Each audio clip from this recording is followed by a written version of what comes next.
എല്ലാവർക്കും എൻ്റെ ഹൃദയം നിറഞ്ഞ നമസ്കാരം.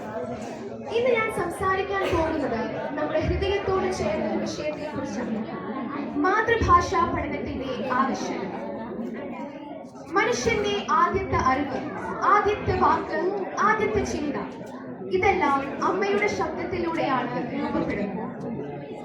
അതുകൊണ്ട് തന്നെ മാതൃഭാഷ നമ്മെ മനുഷ്യരാക്കുന്ന ആദ്യ പാഠമാണ്. മാതൃഭാഷ എന്നത് വെറും ആശയവിനിമയത്തിന്റെ ഒരു മാർഗമല്ല, അത് നമ്മുടെ സംസ്കാരത്തിന്റെയും ചരിത്രത്തിന്റെയും മൂല്യങ്ങളുടെയും അടിത്തറയാണ്. മലയാളം നമ്മുടെ മാതൃഭാഷയാണെങ്കിൽ അതിൽ നമ്മുടേതായ ഒരു മണ്ണിന്റെ മണവും ജീവിതത്തിന്റെ ഗന്ധവുമുണ്ട്. നമ്മുടെ മലയാള ഭാഷയിൽ തന്നെ എത്രയോ അർത്ഥസമ്പന്നമായ പദങ്ങൾ, കവിതകൾ, പ്രസംഗങ്ങൾ, മഹാകൃതികളുണ്ട്. മലയാളം പഠിക്കുമ്പോൾ നാം നമ്മുടെ പാരമ്പര്യം പഠിക്കുകയാണ്. തുഞ്ചത്തെഴുത്തച്ഛൻ മുതൽ വൈക്കം മുഹമ്മദ് ബഷീർ വരെ എല്ലാവരും മാതൃഭാഷയുടെ കരുത്ത് ലോകത്തിനു മുന്നിൽ തെളിയിച്ചവരാണ്. മാതൃഭാഷ പഠിക്കുമ്പോൾ നാം നമ്മുടെ ആത്മബോധം ശക്തിപ്പെടുത്തുന്നു.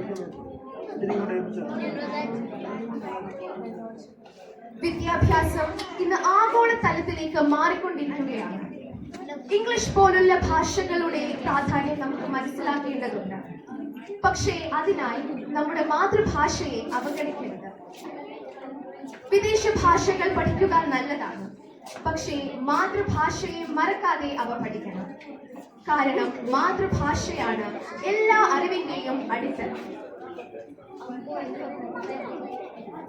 മാതൃഭാഷയിലുള്ള വിദ്യാഭ്യാസം വിദ്യാർത്ഥിയുടെ ബൗദ്ധിക വികസനത്തെയും ആത്മവിശ്വാസത്തെയും വർദ്ധിപ്പിക്കുന്നു. മാതൃഭാഷയെ സ്നേഹമുള്ള ജനതയാകും യഥാർത്ഥ പുരോഗതി കൈവരിക്കും. നാം മലയാളം വായിക്കണം, എഴുതണം, സംസാരിക്കണം.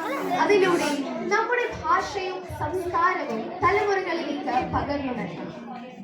അതുപോലെ തന്നെ ഈ പ്രവാസ വിദ്യാഭ്യാസ സമ്പ്രദായത്തിനിടയിലും കിട്ടിയ അവസരം പ്രയോജനപ്പെടുത്തി മലയാളം ഭാഷ വായിക്കാനും എഴുതാനും പഠിച്ചതും മലയാള മിഷൻ നടത്തിയ പരീക്ഷകൾ ഉന്നത രീതിയിൽ വിജയിക്കാൻ സാധിച്ചതിലും എനിക്ക് അതിയായ സന്തോഷവും അതിലേറെ അഭിമാനവുമുണ്ട്.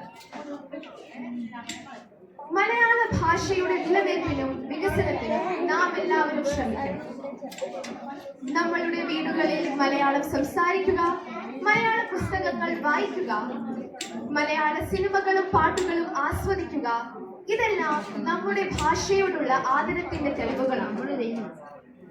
നമുക്കെല്ലാവർക്കും ചേർന്ന് പറയാം, എന്റെ ഭാഷ എന്റെ അഭിമാനം. മാതൃഭാഷയെ സ്നേഹിക്കുക, പഠിക്കുക, പ്രചരിപ്പിക്കുക. ഇത് ഒരിക്കൽ കൂടി ഓർമ്മിപ്പിച്ചുകൊണ്ട് എന്റെ വാക്കുകൾ ഉപസംഹരിക്കുന്നു. നന്ദി, നമസ്കാരം.